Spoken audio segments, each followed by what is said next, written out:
Bismillahirrahmanirrahim. Assalamualaikum warahmatullahi wabarakatuh. Perkenalkan, nama saya Barakah Arif Subangun dari jurusan Teknik Komputer Jaringan dengan nomor induk 14052848. Saya berasal dari Kebumen dan saya tinggal di Cikarang di daerah Pasir Gombong. Motivasi saya untuk sekolah di Hikmi Rizkina karena sebelumnya saya pernah gagal di salah satu kampus di Cikarang, dan akhirnya saya berpikir ulang. Sebelumnya saya kuliah di salah satu kampus yang lama waktunya itu 3 tahun. Kemudian saya punya inisiatif referensi dari teman saya untuk mengambil kuliah di Hikmi Rizkina, yaitu hanya 2 tahun. Nah, dengan 2 tahun itu saya bisa memaksimalkan waktu saya untuk bekerja sambil belajar. Dalam sesi kali ini saya akan menerangkan materi kewarganegaraan untuk memenuhi tugas dari Pak Adi.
masuk ke materi kita, itu wawasan Nusantara.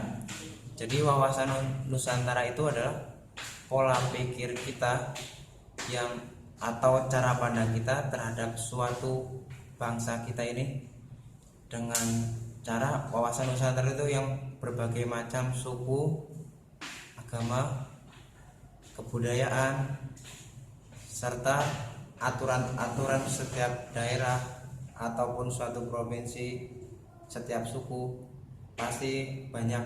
Misalkan di Bali ada tradisi kerap sapi, kemudian di Jawa Timur di Ponorogo itu ada kayak macam reog, kemudian di Jawa Tengah banyak kebudayaan itu kayak kuda lumping, terus kayak di daerah Brebes dan Tegal itu ada semacam komunitas tani, semacam nanam bawang terus berternak, serta masih banyak lagi yang mungkin di dalam wawasan Nusantara ini banyak perbedaan cara pandang dalam setiap seseorang itu mengatasi masalah-masalahnya dalam suatu kehidupan sehari-hari. Yaitu wawasan Nusantara ini tujuannya itu cara pandang suatu bangsa tentang diri dan lingkungannya yang dijabarkan dari dasar falsafah dan sejarah kebudayaan sesuai dengan posisi dan kondisi geografis, yaitu ya semacam tadi itu loh, kayak di Bali ada tradisi kerap sapi, di Ponorogo ada reog, dan di Brebes dan banyak yang lagi lainnya. Jadi kita tuh harus tetap mempertahankan kebudayaannya masing-masing, tetapi kita juga harus menjaga satu kesatuan negara ini. Jadi berbagai macam kebudayaan, berbagai macam pola pikir harus tetap menjadi satu. Tujuannya itu meningkatkan kehidupan bangsa ini, baik dari pola pikirnya, pendidikannya, terus taraf hidup masyarakatnya, dan masih banyak lagi lainnya, terutama berhubungan dengan pola pikir, yang dimana pola pikir ini yang terkadang salah keliru atau berbeda pendapat dengan orang lain.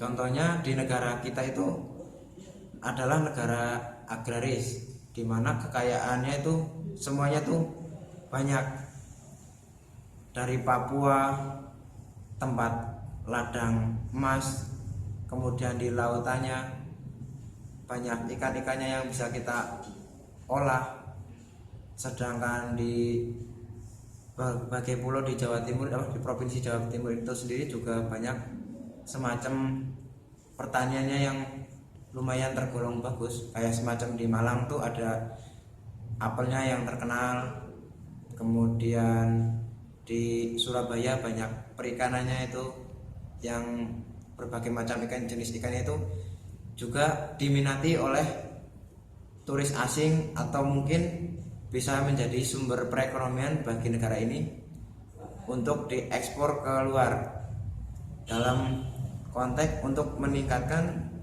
taraf hidup manusia, untuk memenuhi kebutuhan perekonomian dan mensejahterakan keluarga serta kerabatnya di lingkungannya ini. Tapi lain halnya dengan pola pikir kita yang kadang masih keliru, di mana di Indonesia ini adalah suatu negara yang berada di zona Khatulistiwa, dan kadar tanah airnya itu adalah tergolong agraris, di mana negara agraris ini alangkah baiknya diolah sebagai negara pertanian, pertambangan yang semacam perekonomian yang tradisional. Jadi seseorang itu alangkah baiknya tuh lebih baik mengolah kebutuhan sehari-harinya itu dengan cara bertani, dimana untuk selain halnya untuk memenuhi kebutuhannya sendiri, seseorang pun bisa membuat semacam bisnis atau diperjualbelikan. Misalkan semacam padi perikanannya, dimana tergolong bagus, cuma cara saat ini cara perjualbeliannya itu masih manual, kayak semacam beras. Sebenarnya kan negara ini agraris ya, hampir seluruh Indonesia itu tanahnya hampir cocok buat bercocok tanam seperti padi. Namun lain halnya dengan di sisi pemerintahnya, yang dimana masih mengandalkan beras impor dari luar. Alangkah baiknya kita lebih baik bercocok tanam, kemudian produk kita itu selain satu untuk memenuhi kebutuhan hidup kita, juga bisa mungkin kita kemas dalam bentuk label ya, misalkan beras Barokah atau beras Ponorogo, atau juga mungkin kayak ikan Tegal. Mungkin agar kemasan itu yang tadinya mungkin tradisional dijual hanya di pasar tradisional, kemudian di perairan tempat-tempat pelelangan ikan saja. Kita harus mengolahnya ke dalam bentuk yang modern, dimana seperti halnya kalau kita mencontoh dari masukan dari negara barat, dimana ikan sudah mungkin dalam bentuk kaleng ya. Mungkin kalau di Indonesia mungkin hanya dijual belikan di tempat pelelangan ikan. Kalau kita coba di tempat TPI itu, di semacam kayak koperasi, dikumpulkan kemudian diolah terus diproduk dalam bentuk kemasan, misalkan kayak kaleng, terus di styrofoam. Lain halnya dengan pertanian. Kalau beras juga masih bisa dikemas dalam bentuk yang hal-hal yang bagus, kayak misalnya di plastik, atau mungkin bisa dibikin yang sekreatif mungkin lah untuk memenuhi perekonomian kita, agar menjadi daya tarik bagi negara-negara luar untuk membeli produk kita. Ya, untuk melakukan hal itu semua sih mungkin butuh yang namanya proses. Mungkin negara kita di tahun 2016 ini belum bisa mengeksplor semua kreatifnya anak-anak bangsa ini. Mudah-mudahan di lain waktu kita akan terus berusaha untuk meningkatkan sistem perdagangan yang masih tradisional, agar bisa menjadi bisa menjadi keluar, mengekspor. Yaitu untuk ya salah satunya dalam konteks ini yaitu wawasan Nusantara, yaitu dasarnya yaitu satu, harus mempunyai wadahnya. Wawasan Nusantara sebagai wadah bisa memiliki 3 komponen.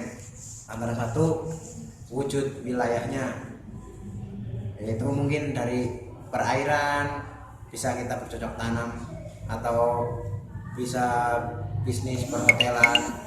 Lain halnya dengan perikanannya juga untuk bangsa pangan anak-anak kita. Yang kedua itu tadi, pertama itu wujud wilayah, dari darat bisa bertani, di laut dengan berlayar, terus di daerah pegunungan bisa bertambang, kapur, emas, atau semacam ternak burung kayak gitu loh. Yang kedua itu tata inti organisasi, yaitu cara memprosesnya harus bisa kita organisir, di-manage sebaik-baik mungkin, agar produk atau kebudayaan kita bisa menjadi semacam income buat negara kita loh. Kebudayaan yang tadinya tertutup bisa dieksplor ke luar negeri, agar bisa menjadi daya tarik luar negeri, agar negara kita itu lebih terlihat loh, ini loh tradisional kita tuh bisa jadi yang terbaik. Karena sesuatu yang tradisional yang semuanya itu manual, belajar pun manual, apapun itu caranya, apabila sesuatu itu dilaksanakan dengan cara yang susah, pasti hilangnya juga akan susah. Lain halnya semua itu yang didapatkannya dengan cara instan, mungkin hilangnya juga hilang begitu saja, tidak bisa tahan lama. Kayak semacam musik kita yang masih banyak eksplor kita yang dari tradisionalnya, dari dangdutnya, serta jenis-jenis musik yang baru menurut anak-anak muda sekarang. Kemudian ekonomi kreatif yaitu yang berbentuk website, jual beli online, agar suatu negara ini bisa menjadi income yang bagus. Jadi butuh yang namanya tata organisasi yang baik. Sebagai contoh, kita lihat video berikut ini.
Untuk yang kedua yaitu isi wawasan Nusantara.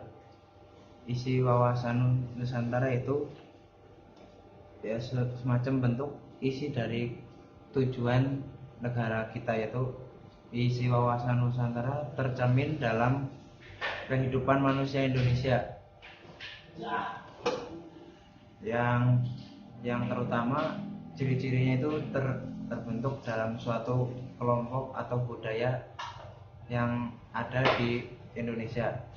Cita-cita bangsa Indonesia ini yaitu berdasarkan asas manunggal yang terpadu dalam pembukaan Undang-Undang 1945 yang disebut yaitu satu, negara Indonesia yang merdeka, bersatu, berdaulat, adil dan makmur. Yang kedua, rakyat Indonesia yang berkehidupan kebangsaan yang bebas. Yang ketiga, pemerintah negara Indonesia melindungi segenap bangsa dan seluruh tumpah darah Indonesia, dan untuk memajukan kesejahteraan umum, mencerdaskan kehidupan bangsa, dan ikut melaksanakan ketertiban dunia yang berdasarkan kemerdekaan, perdamaian abadi, dan keadilan sosial. Yang berikutnya itu asas keterpaduan semua aspek kehidupan yang berciri manunggal, utuh, menyeluruh, dan meliputi satu, kesatuan wilayah yang menyeluruh, meliputi daratan, perairan, dirgantara, seluruh aspek negara tersebut. Yang berikutnya adalah satu, kesatuan politik dalam arti satu UUD dan politik pelaksanaannya, serta satu, ideologi atau pola pikir dan identitas nasional.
Yang berikutnya itu satu, kesatuan sosial budaya dalam arti satu, perwujudan masyarakat Indonesia atas berdasarkan Bhinneka Tunggal Ika. Satu, ketertiban, dan satu, kesatuan ekonomi yang berdasarkan atas asas usaha bersama, asas kekeluargaan, dan satu, sistem kerakyatan. Yang berikutnya itu satu, kesatuan pertahanan, keamanan, dan satu, sistem terpadu. yaitu sistem pertahanan keamanan rakyat semesta Sishan Kamrata. Jadi tugas ini biasanya dilaksanakan oleh lembaga keamanan yang termasuk polisi, ABRI, terus Densus, berbagai macam ke pihak keamanan yang pokoknya yang intinya itu melindungi suatu negara baik di darat maupun laut atau di angkasa dirgantara. Yang berikutnya itu satu kesatuan kebijaksanaan nasional dalam arti pemerataan pembangunan dan hasil-hasilnya yang mencakup aspek kehidupan nasional. Jadi seluruh pembangunan atau kemajuan kebersamaan negara ini harus mengutamakan kehidupan rakyatnya, di mana pemerintah harus mempertimbangkan aspek-aspek kehidupan, yaitu misalnya dalam konteks kenaikan harga BBM. Pemerintah juga harus melihat bagaimana keadaan kondisi pasar negara kita. Misalkan kurs dolar sedang naik, terus pemerintah juga harus melihat aspek penghasilan warganya tersebut agar berimbang. Jangan sampai pemerintah itu memberatkan rakyatnya. Manakala pasar dunia menaik, pemerintah juga harus menyediakan berbagai macam alternatif untuk mengurangi kekurangan pasar di kalangan rakyatnya. Yang ketiga itu tata laku wawasan Nusantara mencakup, ini ada dua, yaitu secara batiniah dan ilmiah. Yang berdasarkan batiniah berdasarkan falsafah bangsa yang membentuk sikap mental bangsa yang memiliki kekuatan batin. Dalam hal ini wawasan Nusantara meliputi rasa karsa secara terpadu. Yang kedua yaitu tata laku lahiriah, di mana merupakan kekuatan utuh dalam arti kemanunggalan kata dan karya. Jadi semacam bentuk real. Rasa cinta kita itu dalam bentuk kelakuan, keterpaduan pembicaraan dan perbuatan yang diwujudkan dalam satu sistem organisasi yang meliputi perencanaan, pelaksanaan, pengawasan, dan pengendaliannya. Yang berikutnya itu hakikat wawasan Nusantara. Hakikatnya wawasan Nusantara itu keutuhan Nusantara dalam arti cara pandang, pola pikir selalu utuh menyeluruh dalam lingkungan Nusantara. Demikian kepentingan nasional yang bertujuan untuk mesejahterakan rakyatnya. Kemudian yaitu arah pandangan wawasan Nusantara yang mencakup satu, arah pandang ke dalam, tujuannya adalah mewujudkan persatuan kesatuan dalam aspek nasional, baik aspek yang alamiah maupun aspek sosial, yaitu arahnya maksudnya adalah ke dalam bangsa Indonesia harus peka bahwasanya untuk mencegah, mengatasi sedini mungkinlah faktor-faktor penyebab timbulnya disintegrasi atau integrasi dalam bangsa ini yang harus mencapai terbinanya keterpeliharaannya persatuan dan kesatuan dalam Bhinneka Tunggal Ika. Yang kedua itu pandangan keluar. Tujuannya adalah menjamin kepentingan nasional dalam negeri ini yang serba berubah-berubah maupun kehidupan dalam negeri, serta melaksanakan ketertiban dunia berdasarkan kemerdekaan, perdamaian abadi, dan keadilan sosial bagi seluruh rakyat Indonesia yang tertuang dalam bentuk Undang-Undang 1945. Maksud dari arah pandang luar ini adalah dalam kehidupan internasional, Bangsa Indonesia harus bisa mengamankan kepentingan nasionalnya dalam segenap aspek kehidupan, baik politik, ekonomi, budaya maupun pertahanan keamanan demi tercapainya tujuan nasional sesuai dengan yang tertera pada pembukaan awal UUD 1945 tersebut. Yang berikutnya adalah kita masuk ke dalam kedudukan dan fungsi tujuan. Satu, kedudukannya wawasan Nusantara ini adalah sebagai wawasan nasional bangsa Indonesia merupakan ajaran yang diyakini benar oleh seluruh rakyat agar tidak terjadi penyesatan atau penyimpangan, ibaratnya itu perbedaan pola pikir yang terjadi di antara kalangan suku, budaya, agama maupun tujuan nasional bangsa kita ini. Dengan demikian, wawasan Nusantara itu bisa sebagai acuan landasan visional dalam menyelenggarakan kehidupan nasional, yaitu sebagai salah satu sumber referensi kehidupan nasional. Yang kedua itu wawasan Nusantara dalam paradigma nasional dapat dilihat dari statistik sebagai berikut. Pancasila sebagai filsafat, ideologi bangsa dan dasar negara berkedudukan sebagai landasan ideal. Yang kedua, Undang-Undang 1945 sebagai landasan konstitusi negara berkedudukan sebagai landasan konstitusi. Yang ketiga itu wawasan Nusantara sebagai visi nasional berkedudukan sebagai landasan visional. Ketahanan nasional sebagai konsep nasional dan GBHN sebagai politik dan strategi atau sebagai kebijaksanaan dasar nasional berkedudukan sebagai landasan operasional. Fungsinya adalah berfungsi sebagai pedoman, motivasi, dorongan, serta rambu-rambu dalam menentukan segala kebijaksanaan, keputusan, dan tindakan yang perbuatan dalam penyelenggaraannya ini di tingkat pusat maupun tingkat daerah. Kemudian yang ketiga itu tujuannya. Wawasan Nusantara bertujuan mewujudkan nasionalisme yang tinggi di segala aspek kehidupan rakyat Indonesia yang lebih mengutamakan kepentingan nasional daripada kepentingan individu, kelompok, golongan, atau suku bangsa atau daerah. Intinya tujuan nasional itu tidak memandang ras atau suku dari masing-masing daerah Indonesia ini. Yang berikutnya itu kita mengacu pada wawasan sebagai konsep persatuan bangsa.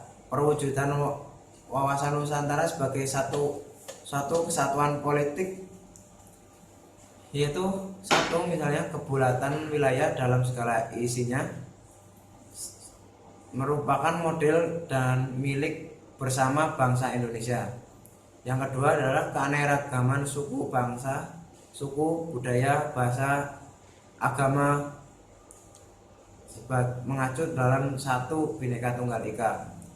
Yang ketiga adalah secara psikologi, bangsa Indonesia merasa satu persaudaraan, merasa satu nasib, merasa seperjuangan, serta merasa mencapai tujuan bangsa ini yang sama. Jadi negara ini bisa dijadikan sebagai suatu sistem, di mana sistem itu suatu sub atau komponen yang satu kesatuannya itu melakukan tugasnya masing-masing guna mencapai tujuan yang akan dicapai dari perencanaan tujuan sistem kita ini, yaitu sebagai bentuk seperti sistem. Jadi sub-sub komponen yang saling bekerja sama untuk mencapai tujuan tertentu, yaitu dalam konteks misalnya dalam wawasan Nusantara ini, yaitu ini dalam bentuk saling kerjasama untuk mewujudkan apa yang namanya kemerdekaan, terus kerakyatan yang dipimpin oleh hikmat, serta untuk mensejahterakan serta pola pikir yang berbeda-beda menjadi satu tujuan, yaitu memajukan negara yang sedang berkembang ini, yaitu negara Indonesia, menuju negara maju yang akan bisa mampu bersaing dengan negara-negara barat ataupun Eropa, yang dimana di negara Indonesia ini kita mampu melaksanakan tujuan Indonesia ini dalam bentuk perekonomian, kebudayaan, yang sampai sekarang ini ya banyak peminat-peminat dari negara barat yang berkunjung sebagai turis guna untuk semacam melihat, memview, atau sebagai acuan mereka untuk mereferensi wisata atau lihat kebudayaan. Bahkan banyak dari kalangan luar negeri atau pihak dari negara-negara barat yang mempelajari sastra budaya Indonesia, kebudayaan, agama, serta seluk-beluk asal muasalnya berbagai macamnya kebudayaan Indonesia yang berbagai pulau, tapi mereka masih merasa satu tujuan, yaitu tujuannya adalah negara kita, yaitu negara Indonesia. Lain halnya dengan luar negeri, banyak macam di luar negeri itu yang namanya satu benua itu satu daratan. Jadi berbeda lain halnya dengan Indonesia. Kalau Indonesia walaupun sudah dipisah pecah belahkan oleh lautan yang terhampar luas dari Sabang sampai Merauke, tapi negara kita itu masih menjunjung tinggi satu kesatuan negara ini, yang manakala yaitu sebagai bentuk tujuan nasional negara ini yang dicetuskan oleh insinyur Bapak Presiden pertama kita, itu Bapak Insinyur Soekarno dan Pak Hatta. Yang ketiga yaitu tata laku wawasan Nusantara mencakup segi batiniah dan ilmiah. Apa sih itu tata laku secara batiniah? Yaitu berlandaskan falsafah bangsa yang membentuk sikap mental bangsa yang memiliki kekuatan batin.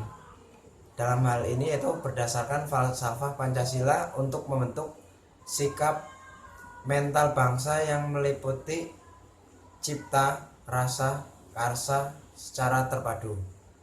Yang berikutnya itu tingkah laku lahiriah, merupakan keutuhan dalam arti kemanunggalan kata dan karya, keterpaduan pembicaraan dan perbuatan.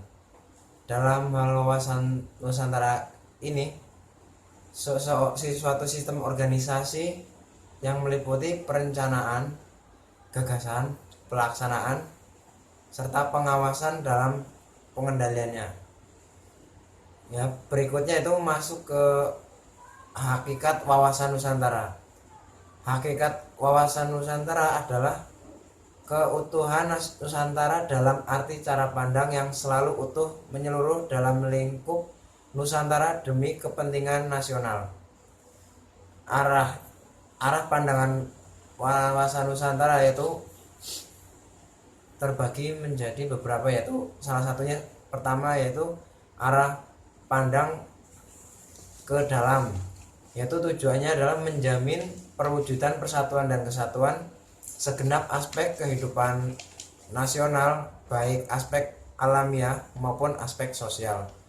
Arah pandang ke dalam maksudnya adalah bahwa bangsa Indonesia harus peka dan berusaha untuk mencegah dalam mengatasi sedini mungkin faktor-faktor penyebab timbulnya integrasi atau disintegrasi bangsa, yang harus mengupayakan tetap terbinanya persatuan dan kesatuan, atau di Pancasila dapat disebutkan sebagai Kebhinneka Tunggal Ikaan. Yang kedua yaitu arah pandang keluar. Tujuannya adalah untuk menjamin kepentingan nasional dalam dunia yang serba berubah maupun kehidupan dalam negeri, serta dalam melaksanakan ketertiban dunia berdasarkan kemerdekaan, perdamaian abadi, dan keadilan sosial, serta kerjasama dan sikap saling menghormati. Maksud arah pandang keluar dalam kehidupan internasional yaitu bangsa Indonesia harus mengamankan kepentingan nasional dalam segenap aspek kehidupan, baik politik, perekonomian, sosial budaya, maupun pertahanan dan keamanan demi tercapainya tujuan nasional sesuai dengan yang tertera pada Undang-Undang 1945 pada bagian pembukaan. Kemudian setelah arahnya kita masuk ke kedudukan, fungsi, dan tujuan. Kedudukan itu yaitu wawasan Nusantara sebagai wawasan nasional bangsa Indonesia merupakan ajaran yang diyakini kebenarannya oleh seluruh rakyat agar tidak terjadi penyesatan dan penyimpangan dalam upaya mencapai perwujudan cita-cita tujuan nasional atau dari tujuan bangsa kita ini. Dengan demikian, wawasan Nusantara menjadi landasan visional dan dalam menyelenggarakan kehidupan nasional. Wawasan Nusantara dalam paradigma nasional dapat dilihat dari stratifikasinya sebagai berikut, yaitu pertama Pancasilanya sebagai falsafah, yang kedua Undang-Undang Dasar 1945 sebagai landasan konstitusi negara, yang ketiga wawasan Nusantara sebagai visi nasional, yang keempat ketahanan nasional sebagai konsep nasional, dan GBHN sebagai politik dan strategi atau sebagai kebijaksanaan dasar nasional. Sedangkan fungsinya wawasan Nusantara itu berfungsi sebagai pedoman, motivasi, dorongan, serta rambu-rambu dalam menentukan segala kebijaksanaan, keputusan, tindakan, dan pembuatan bagi penyelenggara negara di tingkat pusat maupun di tingkat daerah dalam berbagai bangsa dan negara.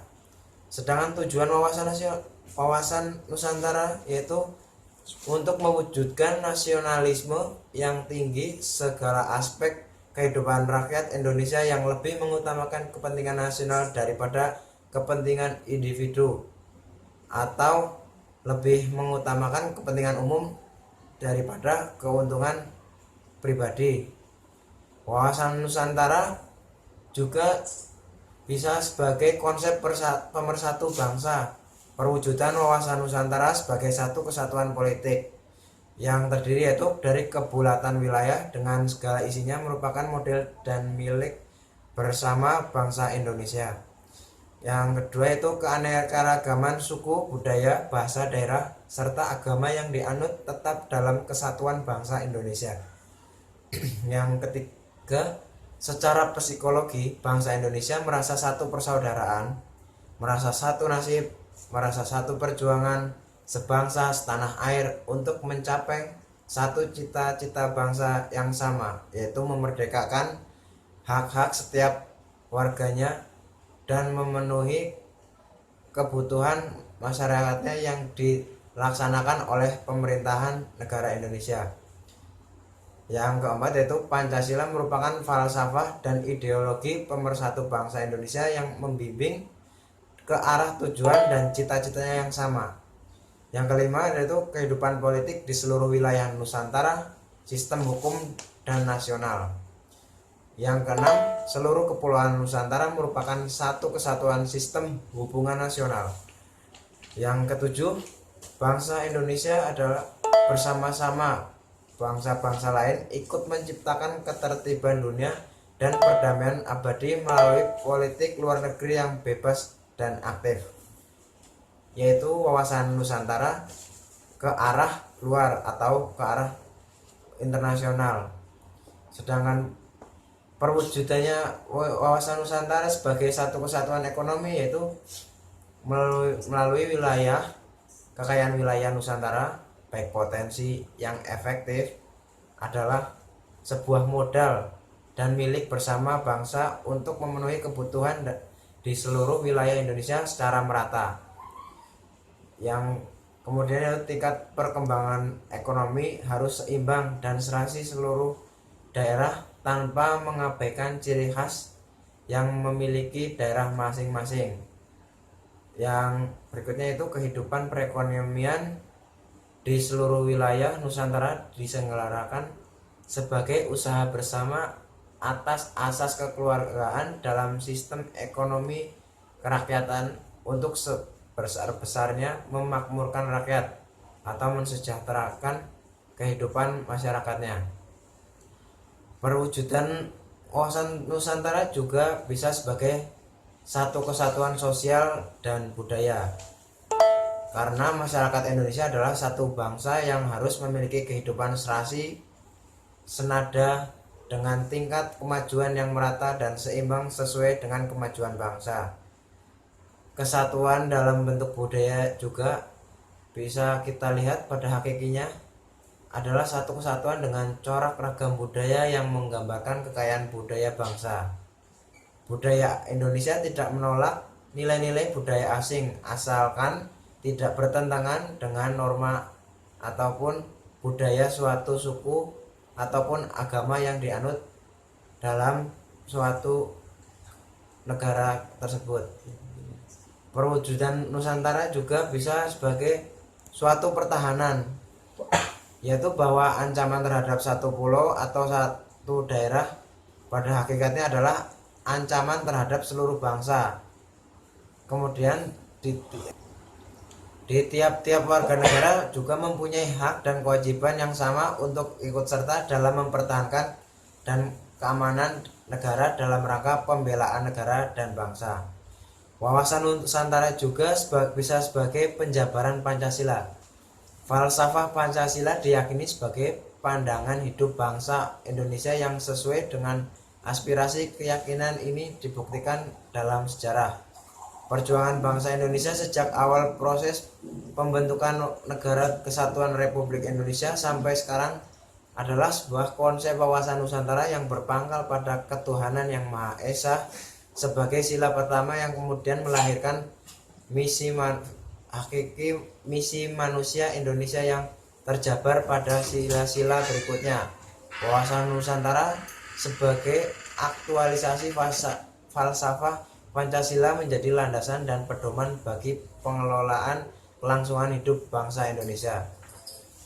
Dengan demikian, wawasan Nusantara pedoman bagi upaya mewujudkan kesatuan aspek kehidupan nasional untuk menjamin kesatuan persatuan keutuhan bangsa serta upaya untuk mewujudkan ketertiban dan perdamaian dunia.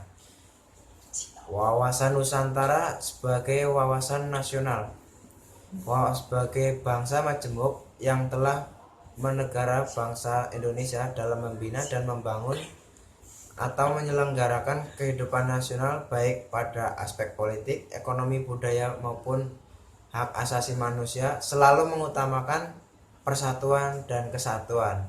Pada intinya, wawasan Nusantara lebih mengutamakan atau cenderung mengarah kepada pemersatu bangsa. Wawasan Nusantara ini bisa digunakan dalam ruang lingkup suku, bangsa, agama, dan kewarganegaraan yang secara realistis bisa menampung segala perbedaan untuk menyatukan menjadi satu tujuan.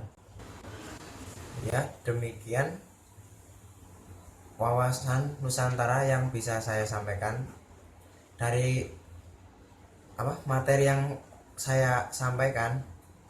Wawasan Nusantara memiliki kesimpulan, yaitu cara pandang setiap bangsa atau suku, agama, baik daerah, provinsi maupun di internasional, itu yang dalam lingkup luar, memiliki tujuan satu, yaitu sebagai alat pemersatu bangsa guna membuat sudut pandang yang selalu mempertahankan Negara Kesatuan Republik Indonesia agar negara ini tidak mudah dipecah belahkan oleh suatu agama atau aliran-aliran yang saat ini sudah berkembang, yaitu yang ajaran-ajaran yang selalu bertentangan dengan agama, negara, dan suku tertentu.